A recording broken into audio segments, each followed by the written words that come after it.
Hi everyone, this is Pradeep from Sydney kicking off yet another session, an InSquare session. A very good morning, good evening, good afternoon, good night, or whatever it is in your part of the world. But I can tell you in Sydney it is 10:30 p.m. in the night. Well, we are at one end of the world, and so that's what happens. So today I am delighted to present a session between two great leaders. And what are we going to talk about? Well, let me first tell you about InSquare. Well, InSquare is a social enterprise which is focused on emerging trends, inclusion, and sustainability. It is a platform which is getting together different stakeholders and holds events, publishes white papers, and recognizes achievements in these areas.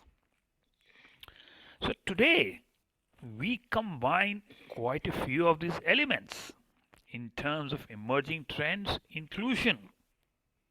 And what do we talk about? Well, we all know in the last 2.5 years we have been living in a pandemic in a technology driven world. What that has done is it has absolutely fast tracked the pace of digitization of all aspects of our life. Technology is becoming ever pervasive. And as a result of that, STEM, and we all know what is science, technology, engineering, and maths means, it has come back to focus. And along with it, a need to look at what is happening in STEM and especially STEM in women all over the world. Today, we focus on a country with 1.393 billion people. Well, the number may have increased since yesterday when I picked up the figures from Wikipedia. But that aside, the economy is growing at 7 to 8%, which is, I suppose, a very, very good rate in the current times. And therefore, STEM and especially women in STEM from an inclusion perspective are very important themes. Very often we have discussions which tend to be more anecdotal in nature, but today we will have a lot of data points, research by some wonderful lady sitting in Bangalore. And who this lady is? Well, somebody else will introduce that lady to you in a bit of a time. But the questions which come to our mind are that what is the participation rate of women in STEM education? What drives women to take up STEM? And what happens after their stint in STEM education? What kind of career paths do they choose? Do they end up in academia? Do they end up in industry? And is the journey different from what it was when they were at educational institutes? What about the role of mentors and role models? What kind of ecosystem support, social, work, and family do we require or can help in this process? So I am looking forward to this session, and for this wonderful session, let me introduce a wonderful woman, and her name is Anju.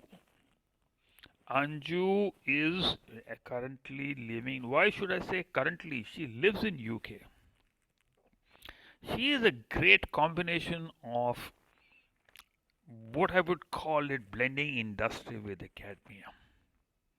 She has had a long stint with Procter and Gamble, but before that, she is a graduate of IIT Roorkee and then later on did a lot of work at Cambridge.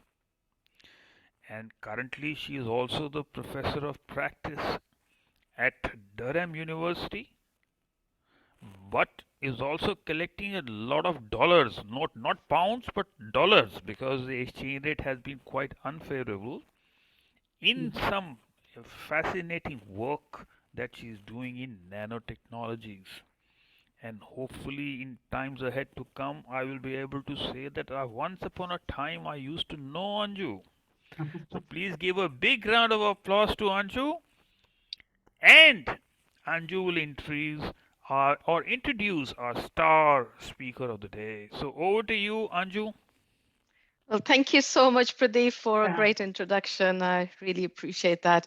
But today I'm here really to be talking to Professor Anitha Kurup. So thank you very much for being here with us this morning, this afternoon. It's my pleasure to introduce you today.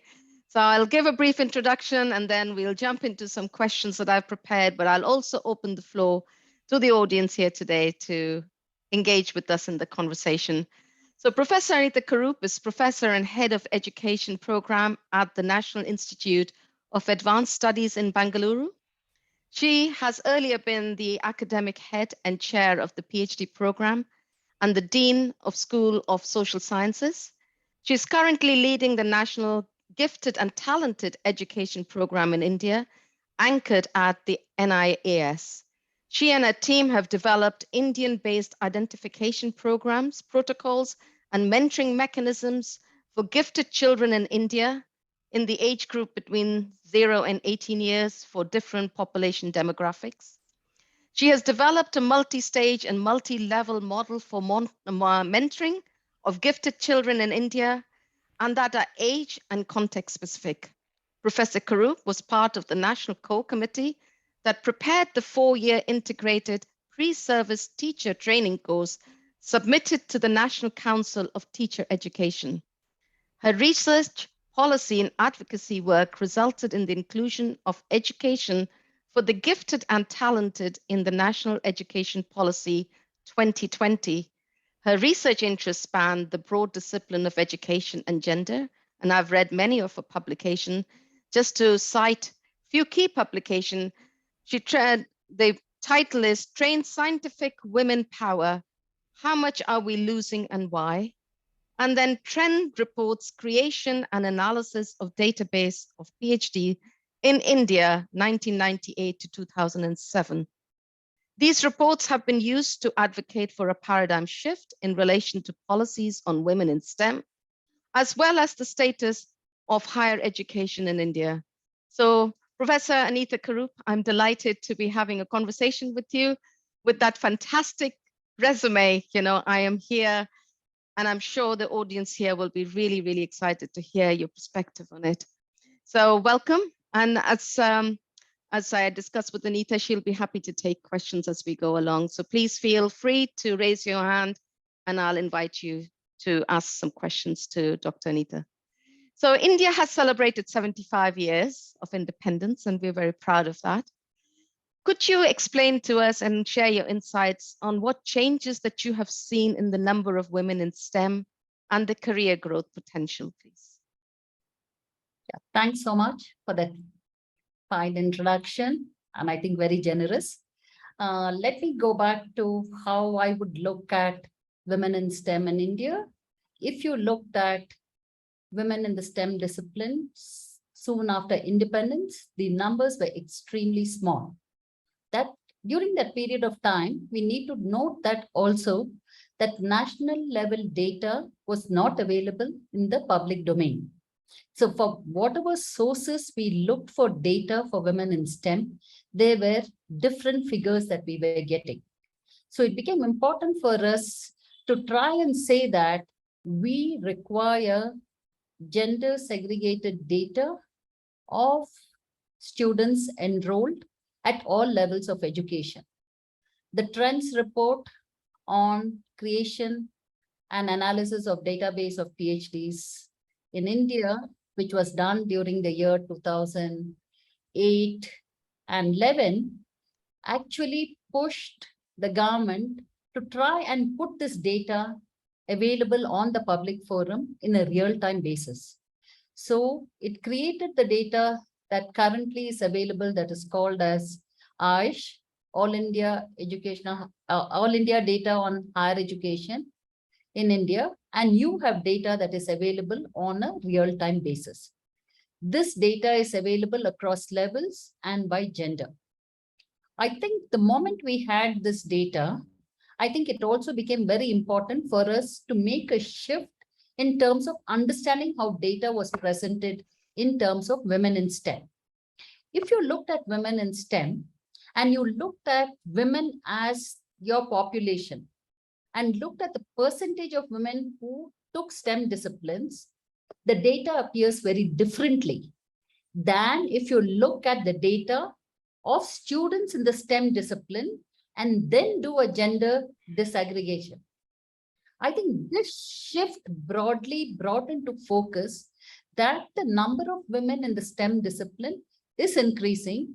And during the decade of 80 and forward, I think the number of women in the STEM discipline slowly started rising. Today, if you look at the data of women in the STEM discipline at the undergraduate level, we are over 50%. At the master's level, we are close to 50%. And at the PhD level, we are almost between 37 and 40%. So it is not the problem that we have with regard to women in the STEM discipline that the Western world is facing. We have women who get into the STEM discipline. The problem is we do not know where do they go after they get the highest training. And that particular report that I did with the Indian Academy of Science broadly brought into focus that we need to look at women who after a PhD are disappearing. And for us, the leaky pipeline has moved to that point. So that's broadly where we are. So we are fairly in a comfortable position in terms of enrollment. But I think when you're looking at the data with respect to even PhDs, we have only enrollment data. We do not know how many of them really complete their PhDs. And I think they need to look at the completion rate for us to really get hold of the real data.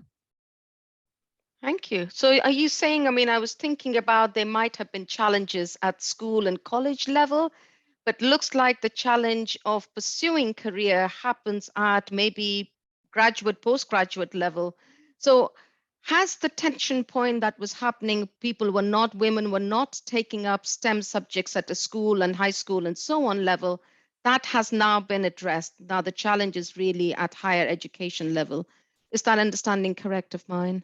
Yeah, I think that Okay. understanding is correct because I think in the year 1989, they made science education compulsory for everybody at the school level. So up to grade 10, all students who are in the school education will do similar subjects. And science and maths was part of the subjects that they would learn. The specialization only happened post the 10th grade, that is at the 11th and the 12th grade. So what interventions need to be made to get the data from enrollment to completion of PhD? And what happens, where is this valley where we are losing this high potential, high caliber women from not pursuing a further career in STEM and being successful within it? I think to get them to the enrollment rate, it has taken us so long because it's not something that they will listen when you say that. So you really looked at demonstrating that pulling this data together through accessing the libraries that had copies of the thesis. And I actually put the data together through the library sciences that had copies of the thesis. And I said, it's not very hard. So I just think that it is for the government to decide that enrollment alone will not tell us how many of them are graduates. It's very important to see where are we losing them, whether at the graduate level, whether it is at the undergraduate level, or whether it is at the PhD level. Why I think the completion rate is very important at the PhD level is very often the age of the women at the PhD level is the age of marriage within Indian society. This is changing. And to a great extent, this is changing and women are able to negotiate a later age for marriage. But that is not true of all of India.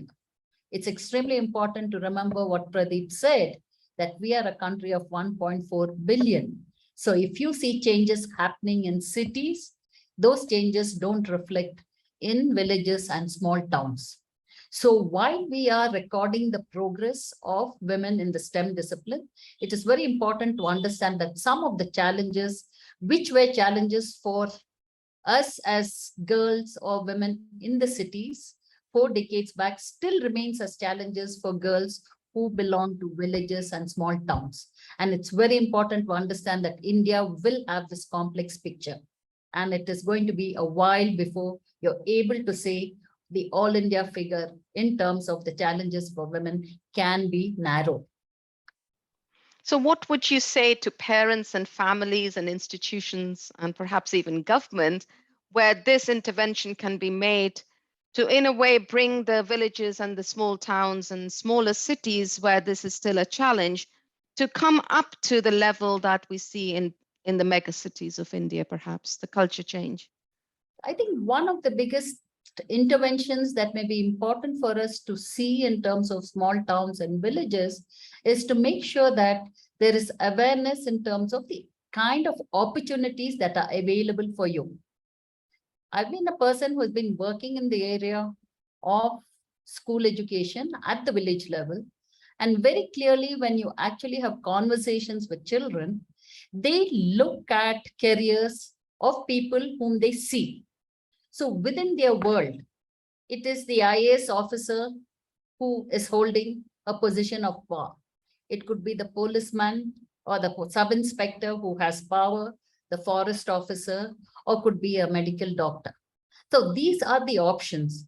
But the kind of options you have in the STEM discipline, given the push the country has done for STEM disciplines in comparison to social science disciplines, is not known enough in the rural areas. So I think one of the issues is it's very important that they get access to the information. The second point I think that is extremely important is for them to be able to see role models who are closer to them. So looking at a city women doing well in STEM discipline will not raise the aspiration for them to take a STEM discipline, because they say the world of that women is very different from the world of mine. But if we are able to encourage children to take on STEM disciplines from similar communities, then I think the urge for you that this is possible and the motivation for you to take on to STEM discipline is something that will work. So when you're looking at role models, your role models should have a diverse set of women scientists. And we need to look at profiles of women scientists who have come from small towns, who have come from villages, and who have made it big in the STEM discipline. And I think those profiles and role models are important. And reaching out to children from small villages with the use of technology may be very useful. India is looking at trying and seeing technology reaches the villages. It has not yet reached. But I think technology is a great leveler in terms of accessing the kind of role models that we are talking of in the STEM discipline. And I think we need to move in that direction. Super. Thank you. I mean, in terms of institution, just given an example, what happens at least in the UK, is there is an expectation for students doing STEM subjects, particularly women doing their PhDs, to do outreach programs where they go into schools and share their knowledge, their experience of how they have gone to doing a PhD and what are their career ambitions and career paths that they would take. Is there an opportunity in India to have an outreach program where successful people, successful women go into rural localities and communities and share their experience? What is the opportunity? Could you Outreach talk a little program, bit yeah. about that, please? The outreach programs are fairly popular, and women in STEM more recently have understood the value of the outreach program, and they try and do it in a limited sense. The issue that I think for a large number of women in the STEM discipline in India is, while you struggle to build your career in the STEM discipline, you need to pull out time to also do the outreach. the space becomes so competitive and the expectation of the women to do exceptionally well to stay there. It is important for the women to also understand that that space is broadly defined by norms that had not allowed women to really be part of it. If you look at most science institutions and look at it maybe 3-4 decades back, the number of women within the spaces were very small. The only spaces where you had women in the STEM discipline was universities. And universities provide teaching opportunities, and research was removed from universities. And that has been a huge problem within India. And today they are struggling to bring back research into the universities. The bifurcation of teaching and research that was done by the creation of research organizations with the hope that India should catch up in terms of research has really backfired, particularly for women who come from smaller towns, because their world would then stop at the university level and their access to the research organizations is more limited. Mhm. This is helpful. I mean, the other thing you rightly said about women choosing to go into teaching, they think that the ultimate career studying STEM would end up in either in academia, teaching in a university, or doing research. Perhaps there could be an opportunity where they understand this with STEM subjects, they don't just become doctors or engineers or do scientific research, but there's bigger opportunities and maybe their eyes could be open. Maybe those are some of the aspects that could also be considered. Do you have any thoughts about that? I just feel that when we are looking at women in the STEM discipline in terms of career, we really do not have the breakup, the gender breakup in terms of faculty. We are pushing that at the AISH level, the All India Educational Survey that of higher education. We are trying to tell them that you need to also try to capture what is the faculty breakup that you have at the university level. At the faculty breakup at the university level, you really have less women when you look at enrollment in the courses in relation to the STEM discipline. If you move from the university space to the research organizations, again, there you find a pattern. You find in research organizations, women are lesser in number, and whenever they are larger in number, you find them in the CSIR organizations, but you don't find them in the elite organizations. It is extremely important to understand if a woman has to build her career in the STEM discipline, she cannot be limited to only teaching. Mm. And if you're looking at research grants are given to institutions that are premier institutions, and there the number of women are very small. So with the lack of grants for research, the lack of facilities within universities to do high quality research, the attempt to build the bridge between universities and premier institutes is still in the making. And I don't see it has made much progress in my considered view. Okay, this is very helpful. Do you think there is still a cultural shift that needs to happen? I mean, we talked early on that you said women are trying to negotiate that, family norms a little bit pushed back and they have the opportunity at least to get the career off the ground before marriage is considered by the family. Is there an opportunity to empower women, to make them feel that they can take their career in their own hands? Is there, any thoughts on those sort of norm breaking paradigm shifts? I'm not very sure whether the shift will happen so easily, because even in my recent study that I did, I have seen women who have managed having their marriage fairly done around the same time in terms of what seems to be a normal age at marriage, but they have negotiated within their family and they have negotiated to the extent possible to be able to manage family responsibility as well as their career. But I think it is harder for women who come from small towns and village to push back family responsibility and take on the career. The kind of support systems that you need to run a family, that is available to women who are in the cities is not available to women who are in small towns and villages. So they depend on family support, and you have a variation in terms of how women do it. So their terms of negotiation is as much as they can negotiate, but they make the best out of it. And that's why I said the world of the women in terms of striking her work-life balance is still a large band. You have women who are able to negotiate, push their age of marriage, be able to get your support at home, and be able to really make sure that your career doesn't suffer. But I think in all this, Anju, it's very important to understand that there's a large section of women who sort of don't this thing that they are the super women. So they need to do both of them extremely well. Because you remember, even last time when we had this talk, I cannot compromise anything with respect to the family, but I will do my career. So they would eat into their leisure, they would eat into their sleep time to make sure that they build their career. But negotiating in the family, I think, is a much more complex process, and it is not the same for all women. Let me put it that way. Absolutely. No, this is absolutely right. And I think you touched on the work-life balance. Childcare is another challenge that exists in India, especially in smaller cities, I would imagine. I would like to, if that's okay, I'd like to open the floor at this point for any questions that the audience might have for Dr. Anitha before we go to further questions.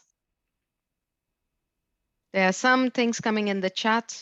People like Mary, if they would like to make a comment about the chats that they're putting. So Mary Well, writes, yeah, if you well, can I'm put your camera on. Premlata Sharma. My observations on the STEM is that in 1981 I started my career in Regional Institute of Education NCERT, and I found in the class majority of the student in science group was girls were there and the boys were very few. I was shocked to see only 10 boys and 30 girls in BSc Ed. And MSc and also in mathematics, physics, and chemistry. Only, boys are 4, 5. The girls are 15, 20. So the majority of the girls are in science and they really do well. They excel. They come on the top. They are so bright, intelligent, genius. And PhD part, I cannot say because in my institute, there were girls, women doing research in science. There was no difference as such because the guides, there is a there has to be a flexible time for the lab and also the guide. There should be some consultancy should be given wherein they can be comfortable after their family goes and the things like that. So I think the solution is not solution is that the mobile labs for the rural and the suburb women, the mobile lab and online guidance of the teachers, whether male or female, both can be given. That should not be the condition that a PhD student has to be there in the department every day. There should be some kind of attendance, and the labs are there throughout morning till night and all those things. I think we need to create the flexibility in the use of the lab as well as in online guidance by the guides so that more women can be there for the research thing in STEM. That's my point. Yeah. Uh, I think the point that Premlata has raised is important, but it's important for us to notice that while the numbers of boys in the science disciplines was reducing, it's important for us to note that the engineering courses in India were getting hugely popular. After your BTech course, you would get very lucrative careers. So that increase of women in the science discipline, you need to look at it against this background, because it's extremely important to see that that vacuum or that space that is created have got women into the science discipline. The second point is what she was talking of, the flexible hours. This has been something, Anju, that I have been sort of debating with a large number of women scientists in all the studies that I have done, I mean, two major studies that I've done, and I always raise this even during the training programs that we conduct at NIAS with mid-level and senior scientists. There's always a mixed opinion on this. The notion that when you make it flexible, standards drop is something that a larger percentage of women hold. Two, I think people say that if you have to really do original work, and it should be really something that would contribute to the knowledge domain, then they feel flexibility in terms of lab hours is a problem. Now, where is the middle line is something that I'm not able to sort of conclusively say, but I think this is the opinion that broadly comes out in terms of what can be done. Because I think what we should be looking at is, can organizations have women in the organization, and you're able to make sure that they are given flexibility, which need not necessarily be lesser lab hours, but can we create an environment where women can also be part of the lab? And I think that is what premier institutes do, because you have accommodations for postdoctoral students, you have accommodation for graduate students, and you are in the campus. I think when one is doing a PhD, the quality of your PhD, and this is my considered opinion, I think all of y'all can differ on it, I have no problem, but I just think the training you get during your PhD period needs to be at that level, because only then you can take off and really engage in creative research. Absolutely. No, well said. Thank you I, very I, I, much. I I just want to add here that I have seen students, those who have high motivation and determination and good environment, they do not dilute the quality of research. Even if you, I mean, observe them or you don't observe them, they are keen to do some creative work worthwhile, the people can notice. But there are average type of research scholars who just want to have degree for their career. So the quality will go according to the intelligence or creativity or geniusness of the person, motivation, determination, whether he belongs to Very rural true. area or urban area. I mean, we cannot increase with the average student. So Well, I there we completely have agree. to screen the right person who has the right aptitude for the research, aptitude for science, aptitude for technology, aptitude for mathematics. If we are not able to screen the right kind of student, their problem lies. Yeah, so Premlata, maybe we can just hold that in the car park at the moment. We'll come to the Gifted Children program in the next phase of our discussion with Dr. Anita. But may I Sure, please go sure, to sure. Pradeep? You've had your hand up for a while. Pradeep, do you have a question? Yes, Anshu, you see, when we talk about STEM in academia or industry for that matter, we seem to be referring only to graduates, postgraduates, and research. Why not a semi skilled or the skills orientation? Why not? Surely. No, I completely agree with you, Pradeep, because I don't think you need to be a graduate or a PhD to be able to participate in the STEM discipline, depending on what level you are looking at in terms of participation. The problem with India, Pradeep, is when you're looking at a non-traditional route, the vocational route that you're looking at, it has always not been successful, and people look at it as a second line career.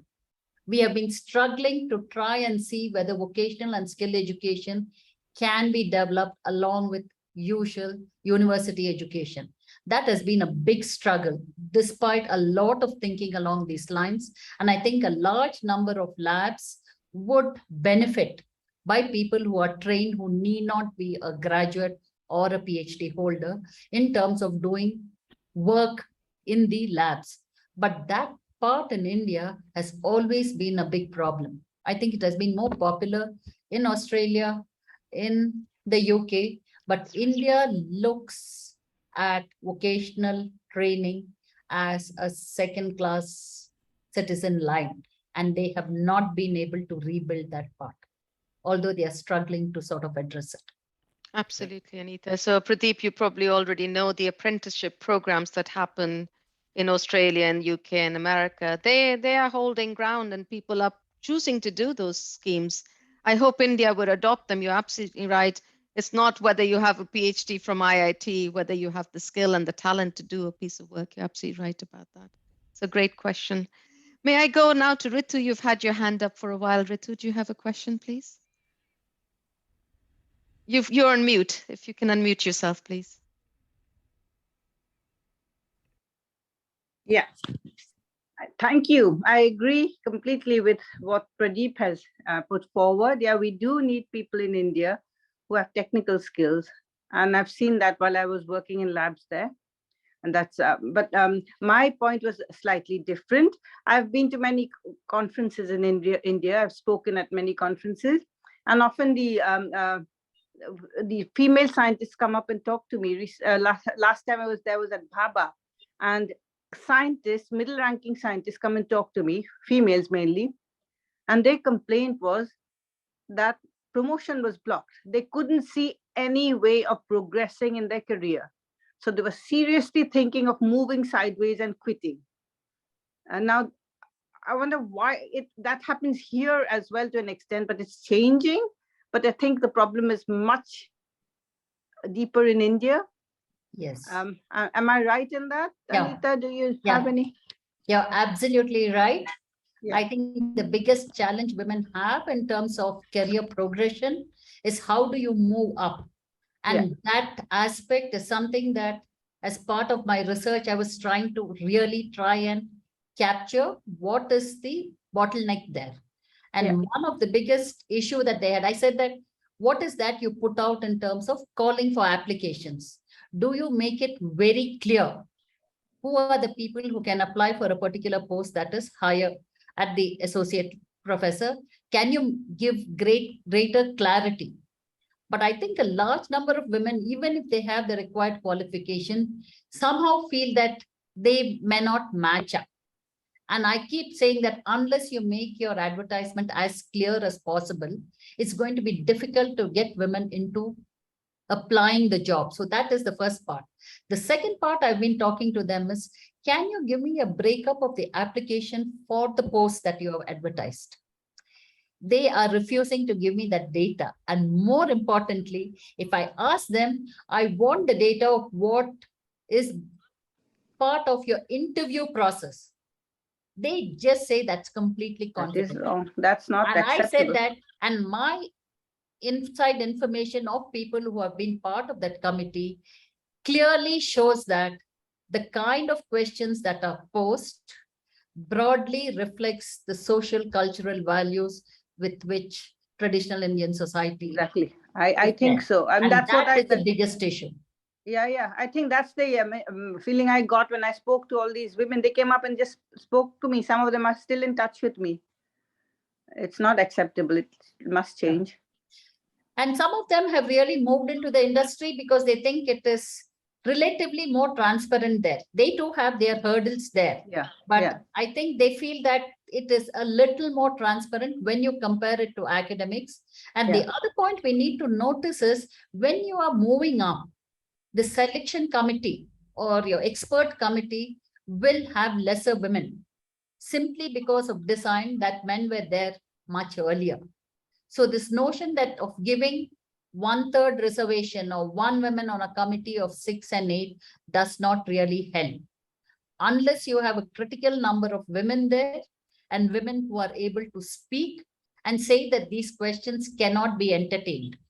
To have the courage to tell committee members that these questions cannot be entertained takes a lot of courage. Because if you ask me, I think the hierarchy in academics is very entrenched in India, and in science, it is hugely entrenched. There is no way that you can displease your superior and still move up in your career.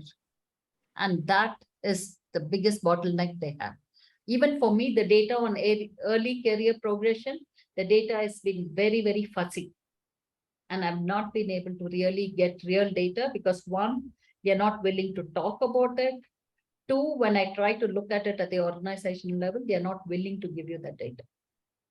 Yeah, Anita, you're absolutely right. Thank I you. think there's more transparency in industry because they are accountable and their image is really represented into the gender balance and so on. I think there's a research from Harvard that talks about, they had two different CVs when people were applying and they just Yeah. took the name away from that CV and it's, then that bias, the unconscious bias disappears.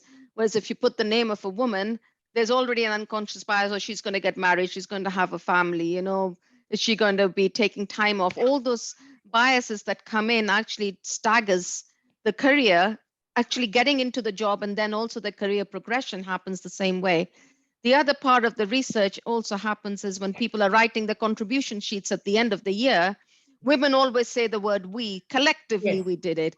The man always talks about I led it or I did it. And so I think those sort of things are really something that maybe at institution level should be part of the PhD program, preparing them for a career path in the future. Absolutely, because I tell a lot of my juniors, even if you're part of a team, what you have contributed, you should be able to take the credit of it.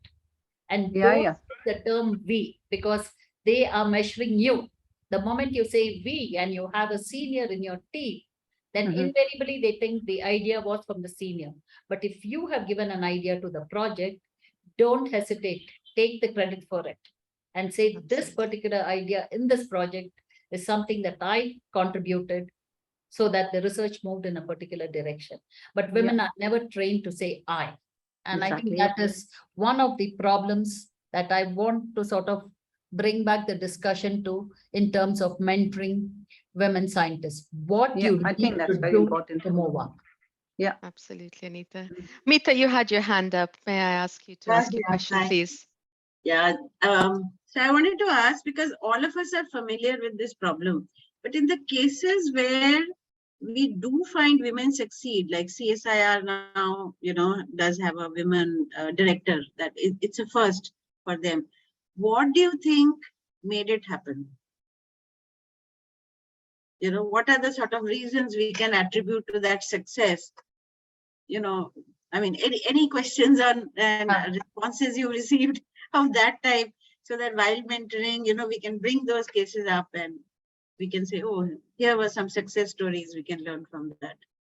My discussion with a limited number of women leaders who have moved into their position, and then I've sort of chatted up with them to check and see how they move into that position. I think the stories also have been very different, Meeta, because you have, and they also use very different sets of combinations. Their strategies are very different. You would have a very aggressive women who think that that mode helps you to move forward. You may balance, what do you say, tolerating patronage and moving ahead with your strategy in a balanced way so that you're able to move ahead. So there's a whole lot of things, and that's one area, Meeta, I have not really done deep research. These are only sets of conversations I've had with some of the women leaders, but most of the women, at least the set of women leaders with whom I have sort of had conversations, I can starkly tell you that their strategies and the nature in which they have moved up is hugely different. And I think we need to pan that out very clearly, not to say that these are the path, but perhaps be able to crystal out the strategies and stages at which these were used while they moved up, so that you can then evolve your own strategy and your own path. Because I think at the end of the day, it is you who decide how you do it.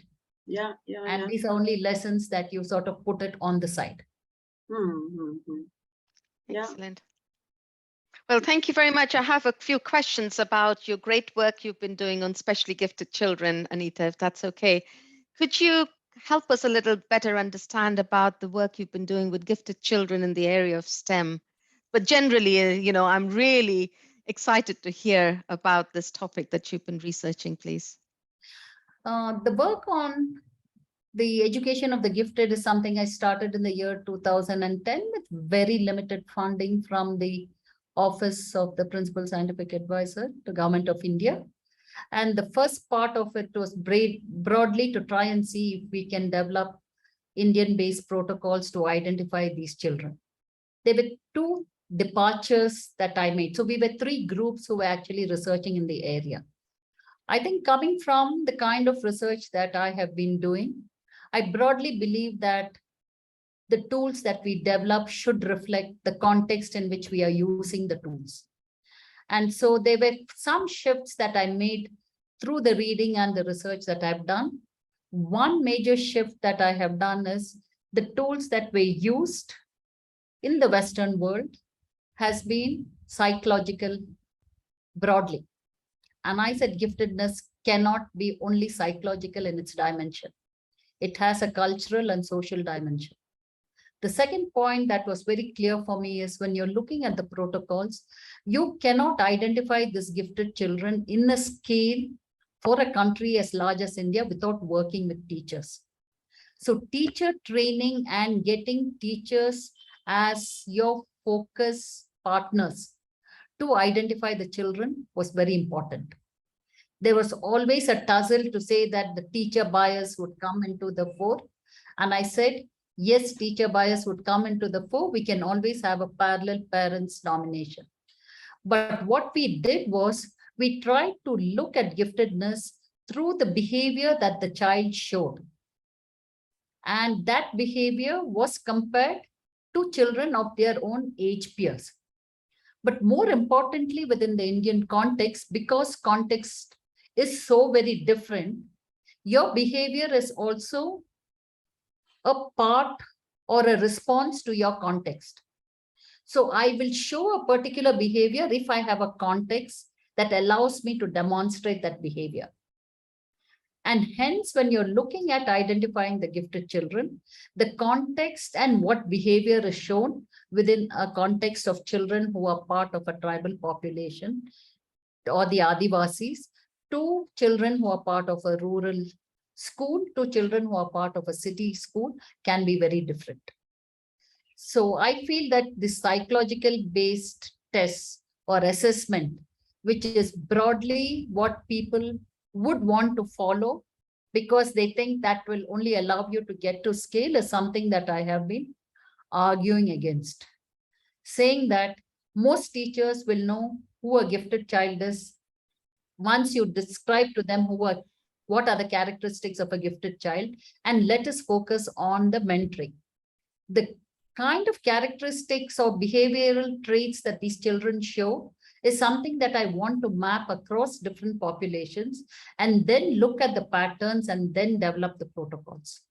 So this is one part of the study that I have done. And I feel for children who come from populations in India, whom I would say where a large percentage of them come from a disadvantaged background, the portfolio approach seems to be the best approach in terms of identifying the gifted children, because that gives you the actual data points. And they use the portfolio method for children who are gifted with special needs. I argue that same argument should be extended to children who come from disadvantaged population. And hence, I think the portfolio is the best method for us to identify the children who are gifted. Then the filtering process happens once you get these children into a context where you give them similar environment and you see how the children actually interact with that environment and what their response is. And over a period of time, you will be able to sort of filter them through the set of workshops that you do. This is the method that I've used to identify the children who are gifted. And we use the project method, which the children pursue once they come to grade 5 through the Advanced Learning Center that we set up in different schools. So that's broadly the model that I think India should be looking at. This seems absolutely and sounds awesome, really. How far do you mentor them into their education? Is it through high school, even further? Is there a support network for these gifted children as they progress through the education system? Okay, let me just say that if I look at the mentoring process for children from the age group of 0 to 10, we work with the parents. Okay. We help them choose the curriculum. We help them look at the kind of resources that they can provide their children, the kind of school that would allow these children to be part of that environment. Because if the school leadership is not sensitive, then for a gifted child, it becomes very difficult. We bring them for residential workshops for in summer and winter, which are about 3 days duration, where we sort of expose them to some aspects of advanced knowledge. But after they are in the 10th year, we try to set up the Advanced Learning Center in the school, which is about 3 to 5 hours every weekend. Here, these children are provided some advanced knowledge beyond what their grades provide them. And from there, they go on to a project that they build on. And they come back to this weekend sessions every week. And they interact with the facilitators. And when the facilitators are not able to help them with their projects, because most of these children have shown great ability of being independent learners. The moment you show them how you can really move and look at online resources, how you can interact, the mentoring process becomes really very organic in a sense. And every year we get the best projects being displayed during the Indian Institute of Science Open Day, so that these children come to NIAS, they get trained to how to present their project, and you get an array of projects that they do. Initially, the program was done so that we could have these advanced learning centers at different regions. But with the kind of competitions with schools, we felt that what works best is to have the advanced learning center in each school, because the schools felt they are missing out. All their bright students then want to join the school that has the advanced learning center. So we have reworked the model so that every school has an advanced learning center. And then we sort of mentor them and link them to mentors, which could be PhD students, which could be retired professors, depending on the vocabulary that they have developed and the kind of mentoring support they would require beyond their school teachers. This is amazing, amazing initiative. Do you also help them financially to pursue higher education later on? No, we have not been able to give them any financial assistance. But what we have been able to do is direct them to universities that have fellowships, tell them the process through which they can apply for these fellowships, help them build their portfolios so that they are able to apply to universities and see whether they can access the fellowship. And also, more importantly, for most of the children of the Advanced Learning Center, we have really trained them on the time tracker. So that has helped them to really manage their time. So they actually review how they spend their day across the week and try and see whether they can reorganize it so that they can do well. The biggest strength that we had with the gifted children is they are hugely motivated. So apart from the 3 to 5 hours they do in the session, they actually carry work home, they manage their time, and they work on their projects at home. And we put them into a peer group where they're able to sort of interact with each other and provide them mentors depending on the area of their work. So we had one of the child who I think had gone on to working on a project with the professor at IISc. We caught him when he was in the 4th grade. And he has really published a paper with the prof. But this has been a huge journey for him with his parents supporting. Because unless the parents, in most cases, the mother will just give up her career to really help and follow the child. It has happened that way. And the children are able to do. There were about 3 of the children who have been part of a program who have now moved to universities in the US. And you can just see how they have matured from when they joined the program. This is amazing initiative. But thank you for sharing with us. You know, I have time for a few questions from the floor. I mean, I could talk for hours about these topics with you, but I'll be less selfish and I'll open the floor for other people to ask Dr. Anitha any further questions. Any questions, any comments? People have been writing quite a lot in the chat box, you know. Anju, I have a question. Please. That the identification of the gifted, of course, psychological tests are no way, standard to see the giftedness of the child. Madam has taken the behavioral part, that is excellent. But then I would say I have done a study wherein children from tribal belt, their parents are illiterate. They do not have exposure to the learning and materials. They do not have exposure to good teachers. They do not have access to good communication.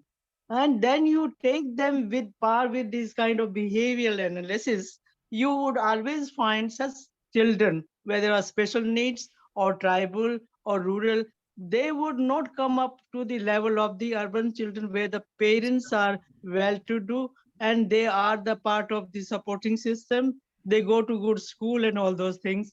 Ultimately, their behaviors become more obvious toward the giftedness, wherein actual giftedness lies with them, but they are not able to express it in terms of behavior or in terms of the performance. It takes 2 to 3 years for them in the environment to show their giftedness.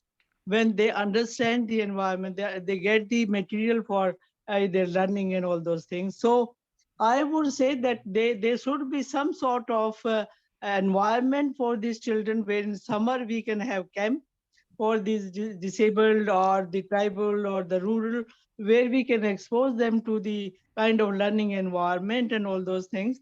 And then we should match their behavioral, characteristics in terms of gifted and, creative children. And moreover, the aptitude base, some may be very good in science, some may be very good in mathematics, some may be good in any other subject. So we have to have the stimulation of these children based on their aptitude. If we are searching the talent, if we are searching the total intelligence, then we have to give the environment which is fully rich with a lot of knowledge, lot of learning, lot of exposure toward the role models.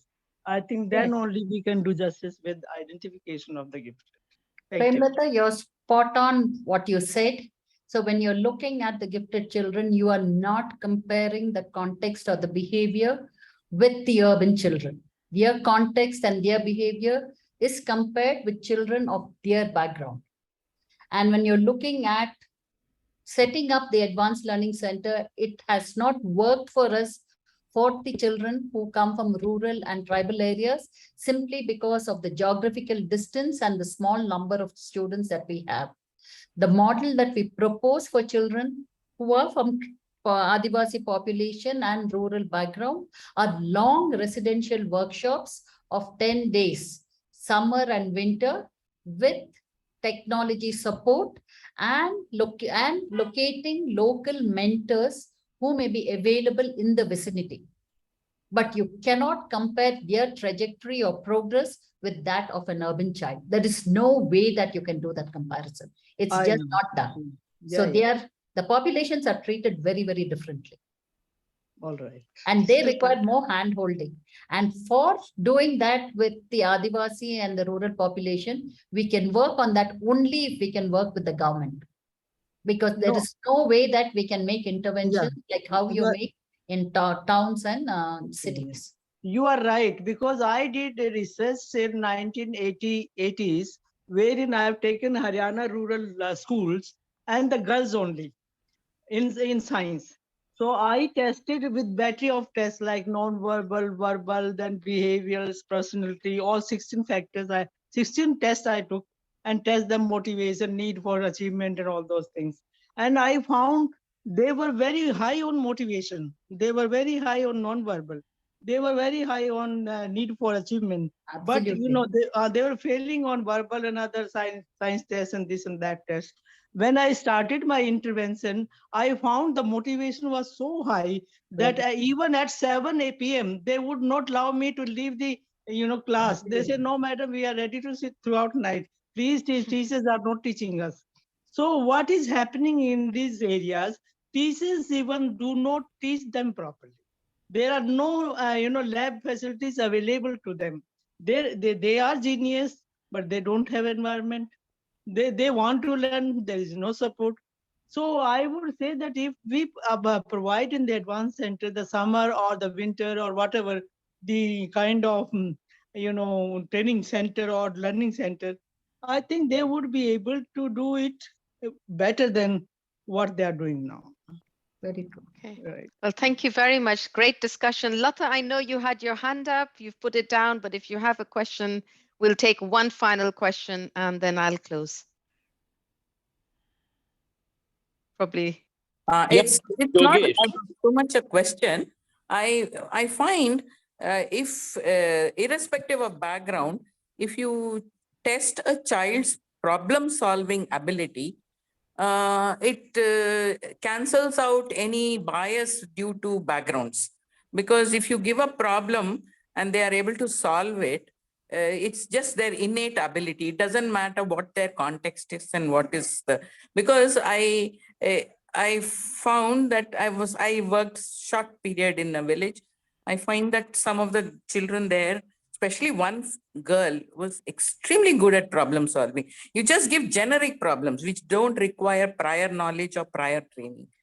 Though, and this is one aspect. Another aspect is this honeybee network. They do a lot of help to innovators in rural areas, where young children, I mean boys and youngsters, not children, but youngsters, come up with a lot of inventions which help in their own world, like whatever they are doing. That is a level of technology, technological innovation that they are able to do because of their context. Like, this is the problem I am facing, so I will solve it. And that kind of problem solving, I think, gives you an idea of how good or bad they are at innovation and scientific thinking. Absolutely. If the problem is related to them, problem solving is a very good method. As long as we are looking at problem solving skills in the context of what they are familiar with.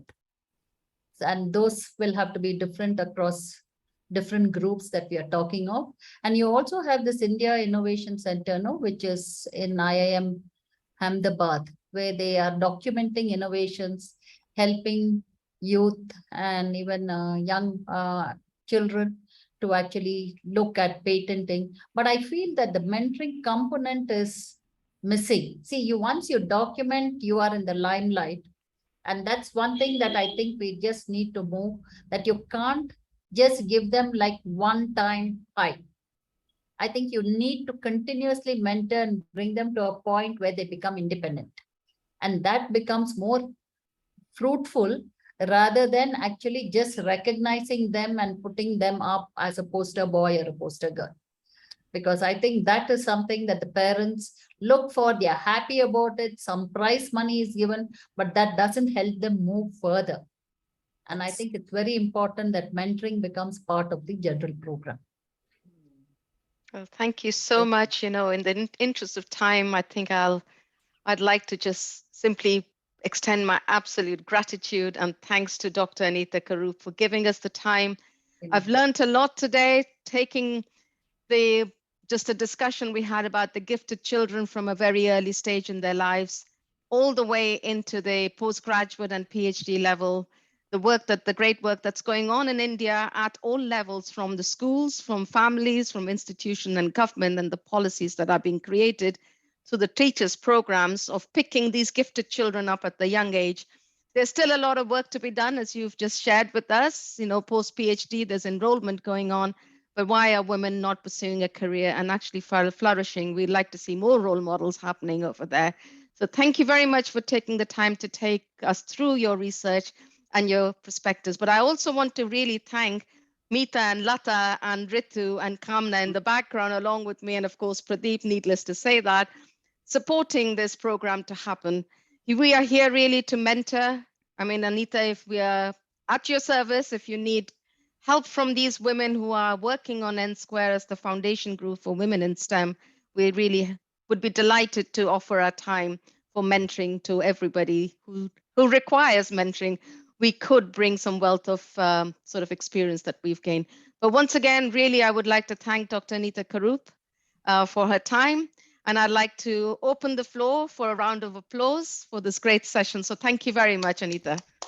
So, Thank you. It's on been a behalf of pleasure. InSquare, please give a big round of applause to Anju, Anita, Meeta, Lata, and Kamna for this absolutely wonderful and very highly engaging sessions. So, have a lovely morning cup of tea, afternoon glass of lassi, or an evening glass of wine, whatever works best for you. Till next InSquare episode. Bye from Sydney. Thank you very much. And thank you for everyone for giving the time to join the session, from people Thank you. dialing in from every Thank corner you of the so world. much Thank you. for Thank you. everyone who Thank came you. and made this session Thank you. wonderful.